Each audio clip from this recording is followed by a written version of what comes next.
Bonjour à tous, j'espère que vous avez passé une très belle matinée.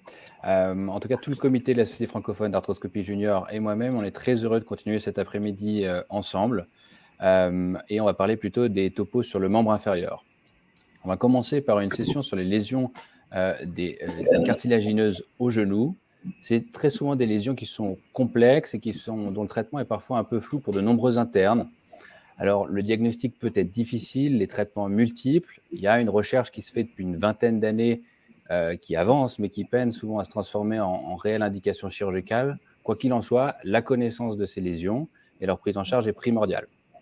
Pour modérer cette session, je serai accompagné du professeur Verzier de Paris et pour la Société francophone junior par le docteur Pieuget. Et j'ai le plaisir et l'honneur d'accueillir le professeur Barbier qui va nous parler de ce topo. Et sans plus attendre, je lui laisse la parole. Je remercie le bureau jeune de la Société francophone d'arthroscopie de me permettre de vous parler du bilan et des orientations thérapeutiques en 2021 dans le traitement des lésions ostéochondrales du genou. Nous suivrons le plan suivant, d'abord bien définir de quoi nous parlons, et puis les particularités du cartilage. Nous verrons quand faut-il penser à ce type de lésion et comment en faire le bilan, et ensuite quels sont les moyens thérapeutiques, médicaux et chirurgicaux, qu'est-ce qu'on peut en attendre et quelle stratégie employer. Alors, tout d'abord, de quoi parle-t-on? Sur le terme de lésion ostéochondrale au niveau du genou, on peut retenir trois entités principales. Il y a tout d'abord les fractures ou les lésions chondrales au niveau du genou qui surviennent dans un contexte en général traumatique. On va pouvoir définir aussi un tableau d'ostéochondrite disséquante, qui sont des lésions qui touchent essentiellement les garçons avec un sexe ratio de 2:1 dans la tranche d'âge 10 à 20 ans, plutôt sportif, qui est souvent asymptomatique et de découverte fortuite. Parfois, elle peut engendrer des douleurs qui sont aggravées à l'effort, et c'est un des motifs de consultation, une boiterie, des ides d'arthrose à répétition ou des blocages intermittents. Elle est unilatérale dans 2 tiers des cas et se situe dans 85% des cas au niveau du condyle médial, à sa partie inférolatérale, liée à des contraintes en compression. Dans 15% des cas, elle se situe au niveau du condyle latéral, liées à des contraintes en cisaillement et souvent dans le cadre d'une résection d'un ménisque discoïde. La troisième entité que referment ces lésions cartilagineuses au niveau du genou, ce sont les ostéonécroses aseptiques, qui sont d'abord une ostéocondensation, puis une résorption osseuse sous-chondrale peu spécifique, qui va ensuite évoluer vers une dissection sous-chondrale et un effondrement de l'os sous-chondral, avec un décroché de la surface articulaire, qui va être tangentiel à cette nécrose et se situe en général à la partie centrale du condyle médial. Alors, quelles sont les particularités du cartilage et pourquoi ces lésions donc constituent un enjeu particulier? Le cartilage, c'est un tissu unique. Il est unique à la fois par son architecture, il a une architecture moléculaire complexe qui est à l'origine de propriétés mécaniques extraordinaires, mais dont l'altération sera toujours source de morbidité. Il est composé de 3 zones. La zone superficielle et intermédiaire, qui est un canage de protéoglycanes qui retient l'eau, qui représente 80% du poids du cartilage. Et donc c'est vraiment un milieu nutritif favorable autour du cartilage. La zone profonde et la zone calcifiée, elles représentent une barrière pour les nutriments depuis l'os sous-chondral. On voit ainsi qu'il y a 2 voies d'apport des besoins pour les chondrocytes, l'os sous-chondral, mais surtout le liquide synovial, qu'il va falloir donc préserver au mieux ce cartilage qui a une faible capacité de régénération, mais aussi éviter toute agression chimique, comme par exemple la bétadine, sur le cartilage qui peut entraîner une destruction de ce dernier. Je vous disais ainsi que le cartilage est un tissu unique, mais il est aussi unique donc par sa composition. Il est composé d'un seul type de cellule, le chondrocyte, et de cette matrice extracellulaire qui est composée d'eau, de protéoglycanes, de collagène, de protéines et de glycoprotéines. Et cette matrice, elle représente un obstacle à la migration cellulaire et à la recolonisation du défect. Et c'est pour ça qu'il n'y a pas de capacité de cicatrisation malgré le milieu environnant. D'autant plus qu'il n'y a pas de vascularisation, il n'y a pas d'innervation ni de vaisseau lymphatique qui arrive au niveau du cartilage, comme vous l'avez vu avec cette partie profonde calcifiée. Et donc il n'y a pas de transport de médiateurs de l'inflammation qui permettrait de lancer un processus de cicatrisation et de régénération du cartilage. Donc retenez bien ça, il faut éviter toute forme d'agression physique au niveau du cartilage car il ne pourra pas cicatriser. C'est un tissu unique aussi par ses propriétés. Ses propriétés mécaniques extraordinaires, avec une capacité de résistance dans le temps extraordinaire, une résistance aux forces de friction, une capacité de lubrification, ce qui en fait de ce cartilage hyalin le cartilage des articulations, et puis cette capacité d'absorption des chocs et du poids. Et pour l'instant, aucun matériau synthétique n'est capable de reproduire toutes ces capacités, ces propriétés mécaniques extraordinaires. Et à côté, cette faible activité métabolique, vous l'avez bien compris, car il est dans un environnement physique difficile, avec une capacité du chondrocyte de maintien de la matrice extracellulaire limitée et une faible capacité de réparation.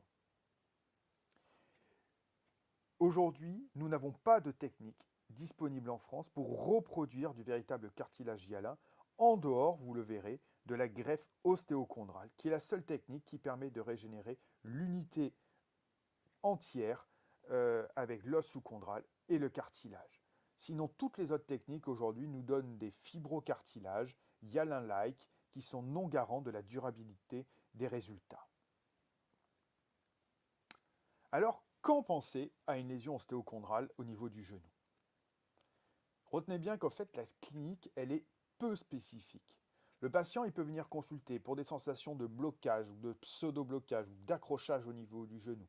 Il peut aussi venir consulter pour un tableau d'instabilité douloureuse, soit à cause d'une lésion ostéochondrale associée à une atteinte ligamentaire du pivot central, soit même la douleur responsable de sensations de lâchage au niveau du genou en cas de lésion ostéochondrale isolée. Ça peut être aussi la douleur souvent sourde et profonde au niveau du genou qui peut amener le sujet à consulter. Et puis sinon, des tableaux d'épanchement, dits d'arthrose à répétition. Et en fait, ces tableaux-là devront amener à faire de l'imagerie et voire des fois une arthroscopie pour en faire le diagnostic. Ce qui est important, c'est devant cette symptomatologie peu spécifique, toujours y penser. Alors, le bilan. Comment en faire le bilan? Le bilan va reposer sur un triptyque. Il va falloir tout d'abord évaluer la plainte du patient. Et pour ça, on va pouvoir utiliser des scores fonctionnels, le score ICRS, l'IKDC, le COUS, ou même tout simplement l'EVA en cas de douleur, pour savoir si le patient est véritablement symptomatique, car une partie de ces lésions ostéochondrales peuvent être totalement asymptomatiques. Ensuite, il va falloir évaluer la morphologie de la lésion. Et ça, c'est le bilan d'imagerie qui va permettre de le faire. On fera un bilan radiologique standard, en charge, de face, de profil, en chouse et un défilé fémoro-patellaire, afin de localiser la lésion en fonction de la zone, sur le profil et sur la face, mais surtout un élément important, regarder s'il a déjà des signes d'arthrose qui seront une contre-indication au traitement chirurgical ou en tout cas un facteur de risque de mauvais résultats. Il faudra ensuite compléter le bilan avec en priorité l'arthroscanner qui sera le plus sensible pour faire le diagnostic de la lésion en termes de localisation, en termes de superficie, de profondeur. Et on pourra aussi avoir recours à l'IRM qui permettra de voir un petit peu le bone bruise, c'est-à-dire l'œdème osseux associé à cette lésion. L'arthro-IRM reste moins spécifique et moins disponible. Enfin, le bilan arthroscopique, surtout s'il y a un geste associé, permettra une évaluation macroscopique de cette lésion. Le troisième élément de l'évaluation, c'est bien sûr d'évaluer le terrain du patient. On n'opère pas une image, on opère un patient, et il faudra connaître son âge, son sexe, son poids, le tabagisme, qui est un facteur de non-consolidation et de non-cicatrisation, ses activités professionnelles, de loisirs, ses ambitions, ce qu'il souhaite le patient. Cliniquement, il faudra analyser le morphotype. Est-ce qu'il est en varus? Est-ce qu'il est en valgus? Est-ce qu'il est normo-axé? par rapport à la lésion. Il faudra toujours évaluer aussi l'état ligamentaire, donc on fera un examen standard du genou à la recherche de lésions du ligament croisé antérieur et postérieur et des ligaments collatéraux, latéraux et médiaux. On pourra toujours aussi rechercher des lésions du point d'angle postérolatéral avec une hyperrotation latérale et un récurvatum. Au niveau du bilan d'imagerie, l'arthroscanner est probablement l'examen clé de ce bilan. L'IRM est très utile, comme je vous ai dit, pour évaluer l'œdème au niveau de l'os spongieux. L'IRM se fera d'abord en T1, où on va voir dans ce cas-là le cartilage en hyposignal, et cet hyposignal, surtout s'il y a une sclérose ou une fracture ou un œdème sous-chondral. En FATSAT, on retrouvera les 3 couches du cartilage avec une couche profonde en hyposignal, une couche intermédiaire qui a un rehaussement progressif et la couche superficielle avec un franc hyposignal fin et l'os en hyposignal. L'IRM peut être intéressant surtout à l'avenir car des techniques avec des séquences spécifiques se développent, avec les techniques en écho de gradient 3D FATSAT sur des coupes millimétriques qui permet d'avoir une idée véritablement de la vitalité osseuse. Le score MOCART, qui permet aujourd'hui d'analyser parfaitement ces lésions et qu'il faut que vous soyez sensibilisés, que vos radiologues avec lesquels vous allez travailler soient sensibilisés à ce score MOCART. Et enfin, des techniques actuellement qui se développent d'analyse qualitative et quantitative du cartilage avec de l'IRM au sodium qui seront peut-être des éléments dans le futur qui nous aideront à mieux évaluer ces lésions. Quels sont les moyens thérapeutiques médicaux à notre disposition? Les moyens médicaux, il y a tout d'abord les infiltrations d'acide hyaluronique et de PRP qui est actuellement très en vogue. Et le traitement orthopédique, lui, c'est le décharge, c'est le repos, voire l'immobilisation de l'articulation. Ces différents traitements sont intéressants dans le cadre d'un traitement symptomatique. Est-ce qu'ils ont la capacité d'entraîner une cicatrisation cartilagineuse? Pour le moment, il n'y a aucune donnée scientifique qui permet de le prouver. Est-ce qu'il y a un intérêt en post-opératoire, surtout du PRP ou de l'acide hyaluronique? Aujourd'hui, il n'y a pas de preuve que le PRP permet une meilleure cicatrisation cartilagineuse dans les littératures, mais il est utilisé régulièrement en post-opératoire, mais comme je vous ai dit, on manque de données scientifiques. Ce qu'il faut bien retenir, c'est que ce traitement, on le verra dans la stratégie, traitement médical, doit toujours rester quand même le traitement de première intention avant le traitement chirurgical de ces lésions ostéochondrales pendant au moins 3 à 6 mois. Venons-en maintenant aux traitements chirurgicaux et surtout les traitements chirurgicaux disponibles en France. La première technique que vous connaissez bien, c'est les techniques de stimulation médulaire. Ce sont les techniques les plus anciennes, elles datent d'il y a 50 ans, décrites par Pridey, avec tout d'abord des perforations au moteur, et qui ont évolué ensuite vers les techniques de microfracture. Le principe, c'est d'entraîner une stimulation des cellules mésenchymateuses au niveau de l'os sous-chondral, après perforation et débridement de la lésion, pour la formation d'un caillot, et ce caillot se transformera en fibrocartilage. C'est la présence de ces cellules souches mésenchymateuses dans l'os sous-chondral, qui sont en fait des cellules précurseurs du cartilage, de l'os et de tous les tissus conjonctifs, qui vont pouvoir, au niveau du caillot, après sa perforation, elles seront retenues dans son caillot, et elles vont pouvoir se différencier en fibrochondrocytes, qui vont ensuite sécréter du collagène de type 1, 2 ou 3, pour former une espèce de fibrocartilage, hyalin-like, mais retenez bien, qui n'a pas les propriétés mécaniques d'un vrai cartilage. Ces propriétés mécaniques sont inférieures à ceux du cartilage. Donc, après multiplication et différenciation, ce tissu de comblement de substitution, fibrocartilagineux, riche en collagène de type 1, va permettre de retrouver un aspect lisse au niveau de la surface chondrale. Aujourd'hui, cette technique, elle a des avantages. Elle est simple, elle est accessible sous arthroscopie facilement, peu onéreuse, et donne de manière précoce, à 2 ans, plutôt de bons résultats. Mais ces résultats se dégradent nettement au-delà de la 2e année, avec une évolution vers l'arthrose. Ça reste cependant dans la littérature la technique de référence utilisée dans toutes les études randomisées actuelles. Alors, devant les résultats non durables de ce type de technique chirurgicale, on a essayé d'y apporter des améliorations techniques.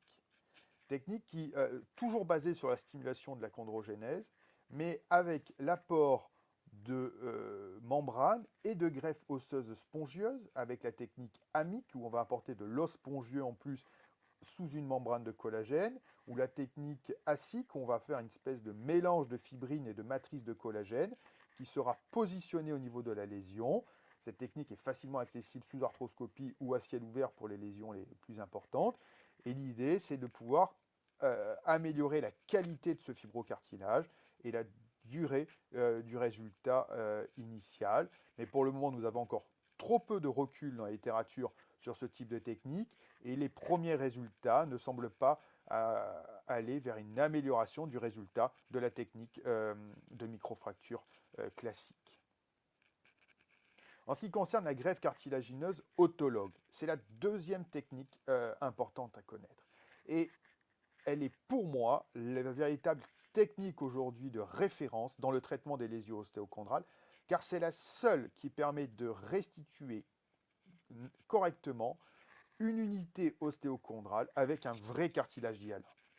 Deux stratégies, soit on fait des gros plots, ce qu'on appelle méga OTS, soit on fait une mosaïque de plus petits plots pour permettre un comblement parfait de la lésion, et c'est ce qu'on appelle la mosaïque-plastie, avec des greffes qui sont prélevées en général sur le genou homolatéral, au niveau des berges de la trochlée. C'est une technique qui est tout d'abord validée, avec dans la littérature de très bons résultats pour des lésions en général de plus de 1 cm², avec surtout des résultats qui sont durables dans le temps. Vous pourrez retenir qu'environ dans 80% des cas, on va avoir de bons et très bons résultats. Et si on se réfère à la série de la SFA en 2010, on avait 72% de bons et très bons résultats sur des lésions entre 0,5 et 12 cm² à plus de 8 ans de recul. D'un point de vue histologique, ce qui est intéressant, c'est que Lannes l'a montré, les chondrocytes transplantés selon cette technique sont viables, ce qui montre que c'est une véritable greffe de chondrocytes. Donc, les avantages de cette technique, c'est qu'elle se fait en un seul temps opératoire et elle permet la restauration immédiate et le traitement de toute l'unité ostéochondrale. En revanche, elle a des inconvénients. Il y a une morbidité liée au prélèvement d'environ 6% des cas, qui est influencée par la taille et la géométrie des lésions. Mais probablement, il y a encore des choses à comprendre sur, surtout après le prélèvement, peut-être pas, ne plus refermer le rétinaculum patellaire qui pourrait être responsable d'hyperpression au niveau fémoro-patellaire et donc derrière de syndrome fémoro-patellaire induit.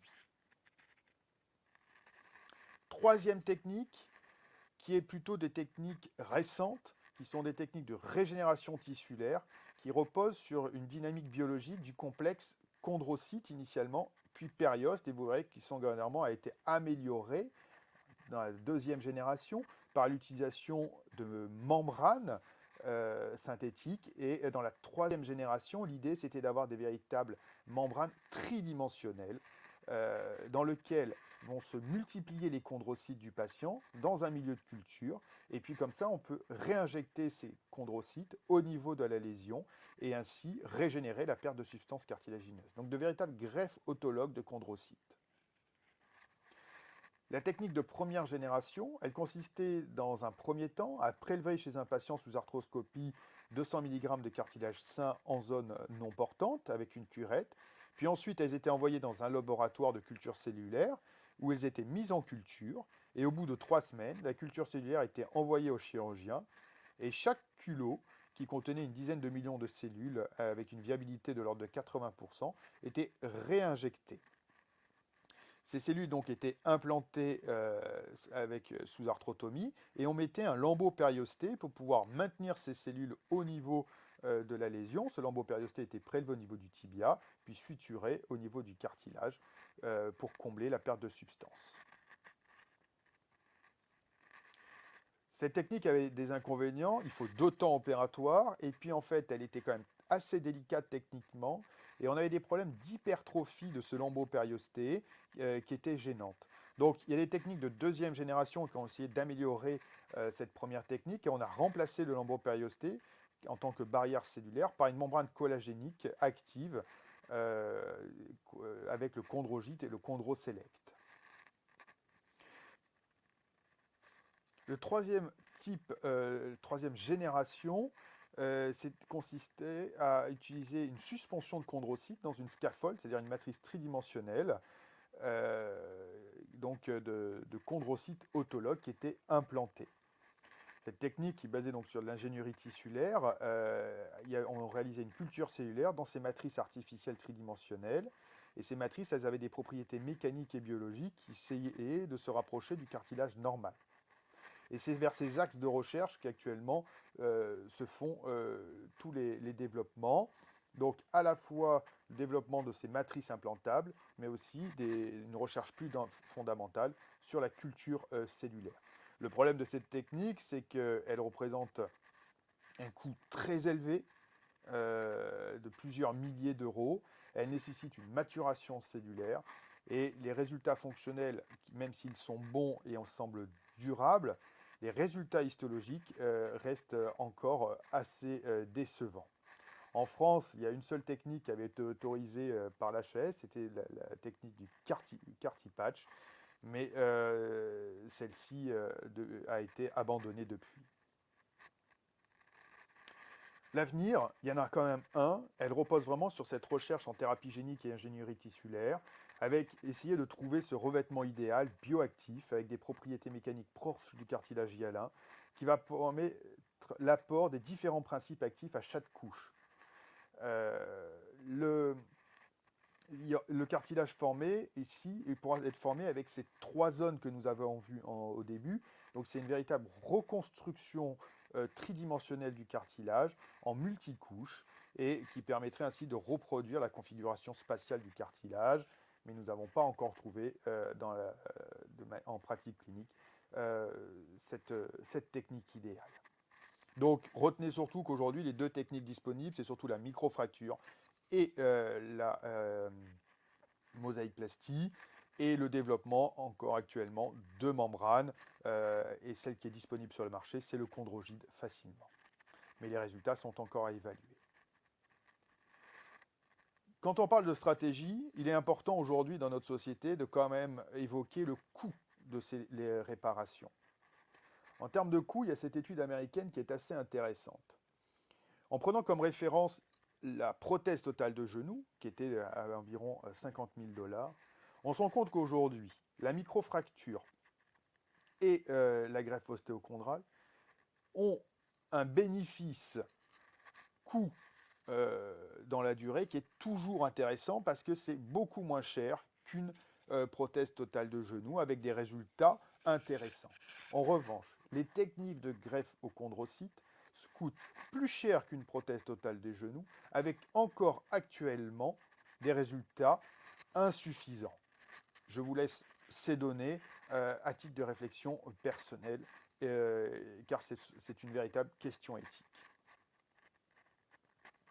Venons-en quand même maintenant à la stratégie. Et on va rester sur une stratégie en première intention. Première question qu'il faut que vous vous posiez, c'est qui? Qui traiter? On traite déjà que les patients symptomatiques. De moins de 50 ans, parce qu'ils vont avoir des cellules de souche de bonne qualité en os sous-chondral. Et puis ils sont éloignés de l'âge de la prothèse, confère la diapositive précédente. Il faudra toujours opérer sur un genou stable ou stabilisé, normo-axé ou avec un axe favorable, c'est-à-dire sur une lésion médiale plutôt en valgus et sur une lésion latérale plutôt en varus. Il faudra toujours prendre en compte la surcharge pondérale et puis le tabagisme qui est néfaste pour l'os dans les lésions profondes et pour le cartilage. Maintenant que vous savez qu'il faut traiter ces patients symptomatiques, jeunes, stables et avec un axe favorable, lesquels ne faut-il pas traiter? On va dire que les contre-indications absolues, c'est le patient avec une obésité morbide et c'est l'arthrose en cas de pincement articulaire déjà présent sur le bilan initial. Et puis tous les patients qui ont une pathologie inflammatoire articulaire, source d'échec de cette technique. Il y a aussi des contre-indications relatives, c'est la désaxation favorable. Il faudra toujours se poser la question d'un acte associé d'ostéotomie fémorale ou tibiale.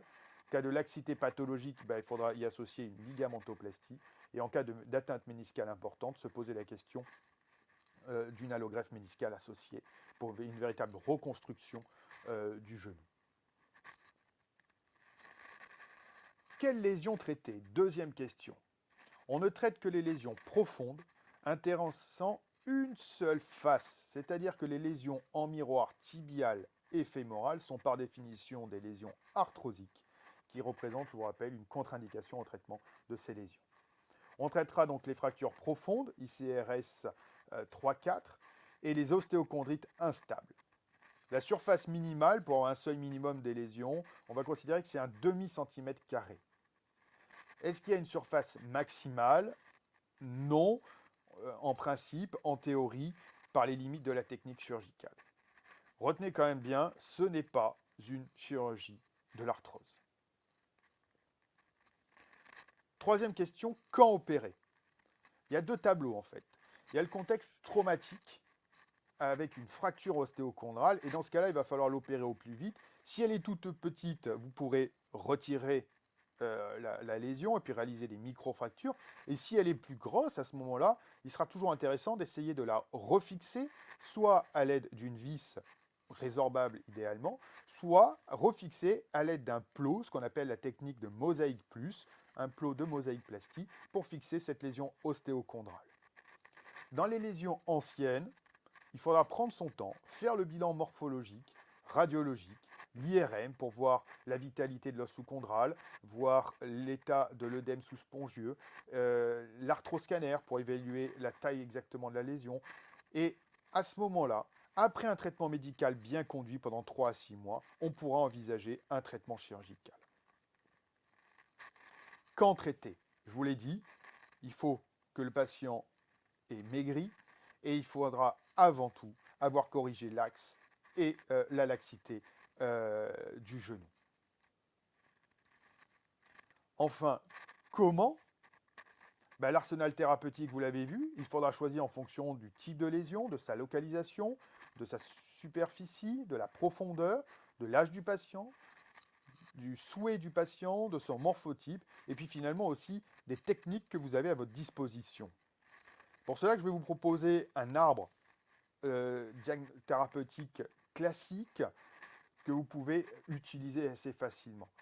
Quand vous aurez des lésions avec un cartilage fermé, ce qu'on appelait les lésions type géodique, il faudra quand même toujours analyser l'état de ce cartilage. Et si le cartilage est correct, il va falloir plutôt surveiller.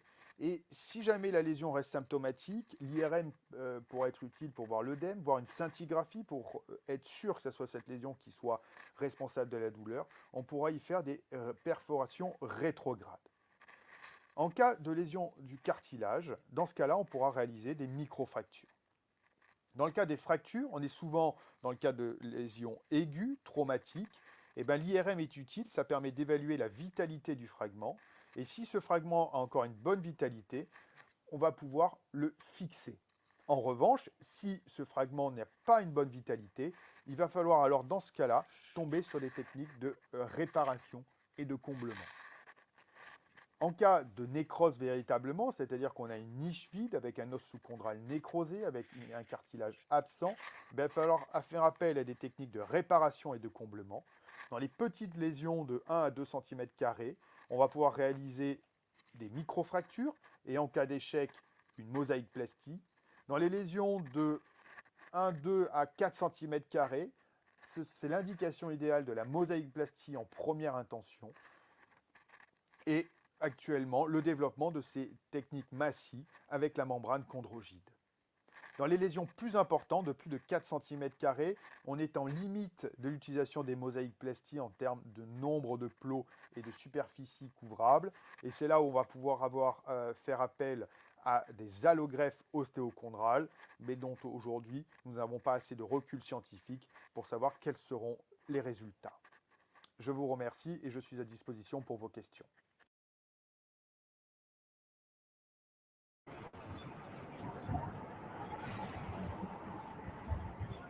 Pardon, je vous remercie beaucoup pour cette présentation qui était très claire et très didactique. Professeur Gilbert Versier, est-ce que vous avez une question? Oui, tout d'abord, merci Olivier d'avoir fait un tour assez exhaustif là, de ce que l'on peut proposer face à ces lésions chondrales, qui sont quand même pas si fréquentes que ça, c'est quand même des niches. C'est quelques centaines de cas en France par an. Alors j'ai une première question. Chez l'enfant, il y a quand même un certain nombre de particularités chez l'enfant et l'adolescent. Qu'est-ce que tu peux nous dire sur les fractures ostéochondrales justement de l'enfant et de l'adolescent, en dehors des ostéochondrites qui sont bien sûr les lésions les plus prépondérantes chez l'enfant, sur les fractures ostéochondrales? Vous m'entendez, ouais. Ces fractures ostéochondrales chez l'enfant, il va falloir être le plus conservateur possible avec le cartilage et probablement essayer de les refixer le plus souvent. Il y a une capacité de cicatrisation importante et d'autant plus s'il y a un os spongieux important avec la lésion, avec le cartilage. Ces lésions cicatrisent bien, donc il ne faut pas hésiter à aller les refixer chez l'enfant. D'accord. Franck Chotel nous avait montré que chez l'enfant, ces fractures ostéochondrales étaient très souvent dues à des instabilités rotuliennes.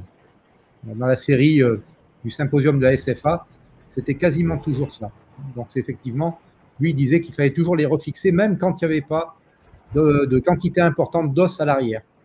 Tout à fait. La deuxième chose, c'est que quand on regarde la littérature, en particulier la littérature américaine, on se rend compte qu'ils ont souvent des bons résultats, mais aussi qu'ils ont fait appel, dans plus de 50% des cas, à l'ostéotomie systématique. C'est-à-dire qu'ils ne regardent pas s'il y a un défaut d'axe ou pas d'axe. Très souvent, ils associent une ostéotomie. Alors, bien sûr, quand il y a un défaut d'axe, ça c'est évident, mais même quand il n'y a pas de défaut d'axe, ils réalisent des ostéotomies. Est-ce que tu es d'accord avec ça? L'analyse des axes est importante. Il faut probablement regarder à la fois du côté du fémur et du tibia pour corriger les axes. Après, il faut faire attention. Ce sont quand même aujourd'hui des techniques dont les résultats sur le long terme ne sont pas toujours satisfaisants. Et il ne faut pas aller créer non plus des calvicieux extra-articulaires qui pourraient gêner la mise en place secondairement d'une prothèse si on se retrouve chez un patient avec une lésion arthrosique assez jeune. Donc, je pense que quand il y a un défaut d'axe, il faut forcément aller faire l'ostéotomie avec. Quand il n'y a pas de défaut d'axe, il faut probablement être un petit peu plus prudent. Très bien. Bon, j'ai juste un élément complémentaire. Actuellement, donc, la greffe avec le chondrogide a été validée par l'HAS, mais également a un code maintenant CCAM qui permet d'avoir un remboursement de cette membrane. Ça permettra d'avancer sur les évaluations. Voilà, exactement. Très bien, merci beaucoup. Charles, est-ce que tu avais une question? Oui, j'avais une question pour M. Barbier. Déjà, merci d'assister, de présenter un peu, faire le point sur toutes les lésions ostéochondrales. Je pense que tous les internes ont dû apprécier. Ça fait un point bien complet là-dessus. Donc, pour les révisions du DU d'arthro, je pense que tout le monde est très content là-dessus. Petite question, oui, sur votre algorithme final, sur les lésions ostéochondrales sur lesquelles on regarde s'il y a une vitalité ou pas à l'IRM, vous parlez de fixation plus que moi, c'est vrai que j'avais appris à Versailles. Est-ce qu'il y a de la place quand même pour d'autres fixations, des fixations simples sans forcément associer des plots de mosaïque-plastie? Est-ce que une fixation d'un fragment vital avec une bonne vitalité à l'IRM peut se fixer sans forcément aller jusqu'à la fixation plus? Ou est-ce que vous faites tout le temps des fixations plus? Alors, j'essaye de faire toujours des fixations plus et j'ai jamais eu de regrets et d'échecs au sens où ça n'a pas stabilisé suffisamment le fragment. Donc, je pense que c'est l'idéal parce que ces vis, si elles ne sont pas assez enfoncées, surtout si on a des vis non résorbables, ensuite, il faut quand même aller les retirer pour éviter qu'il y ait des rails. Et ce n'est pas si simple que ça à retirer. Elles sont souvent enfouies après sous le cartilage. Donc, ce n'est pas l'idéal. Après, il faut avoir à disposition un kit de mosaïque-plastie de petite taille. Souvent, on fait des plots de 6 mm à peu près. Il faut l'avoir disponible. Donc, à défaut, il faut mieux aller refixer avec une vis. Mais si on met une vis, il faudra probablement penser à aller la retirer quelques mois après. Alors que l'avantage du plot, c'est que c'est une seule intervention. Ok, merci. Benoît. Alors moi j'avais encore une question. Vous parlez donc on a un patient traumatique avec un fragment libre à l'IRM et vous parlez pour décider une refixation, d'évaluer sa vitalité. Quels sont vos critères? Est-ce que vous pouvez nous en parler un petit peu plus? Alors, c'est souvent l'IRM qui permet d'aller voir un petit peu le fragment. Chez l'enfant, on peut refixer de manière assez favorable, comme on le disait avant avec Gilbert. Chez l'adulte, il faut qu'il y ait quand même un peu de spongieux derrière. Si c'est uniquement une chiffre de cartilage, en général, on ne pourra pas le refixer. Par contre, si on a un vrai fragment ostéochondral, il faut bien aller aviver la lésion. Et dans ce cas-là, si le fragment est assez gros pour pouvoir faire une mosaïque plus, il ne faut pas hésiter à le refixer et à faire une mosaïque plus. Très bien, merci. J'en profite pour dire que vous pouvez toujours poser des questions en live. Pour l'instant, il n'y a toujours pas de questions actuellement, mais vous pouvez les questions. Moi, j'avais encore une question. Pour les peu de la réhabilitation, mais est-ce que vous avez un protocole ensuite d'une lésion avec une refixation? Est-ce que vous protégez plus? Est-ce que par rapport à la flexion-extension, la charge? Alors, sur la rééducation, déjà, je ne les remets pas en charge pendant 6 semaines. Donc, il y a 6 semaines sans appui, que ce soit une mosaïque-plastie ou des microfractures. Donc, on les laisse en décharge. L'autre point qui est important, c'est en termes de mobilité, quand vous faites une mosaïque-plastie, c'est de bien vérifier avant la fermeture sous arthro qu'il n'y a pas d'accrochage du plot lors des mouvements de flexion-extension, pour être sûr de pouvoir derrière mobiliser correctement le genou. Après, on limite pas les mobilités sont libres. Ok, très bien. En tout cas, je vous remercie beaucoup pour cette présentation. Merci aussi aux modérateurs. Et je vous remercie aussi parce que moi, je suis ici de Genève pour l'ensemble des internes et des jeunes chirurgiens en Suisse, en particulier à Genève et Lausanne, qui ont pu suivre ce topo. Je remercie aussi le comité de la Société d'arthroscopie junior. Et sur ce, je pense que je laisse la place à la suite de l'après-midi. Merci bien. Merci les jeunes. Merci.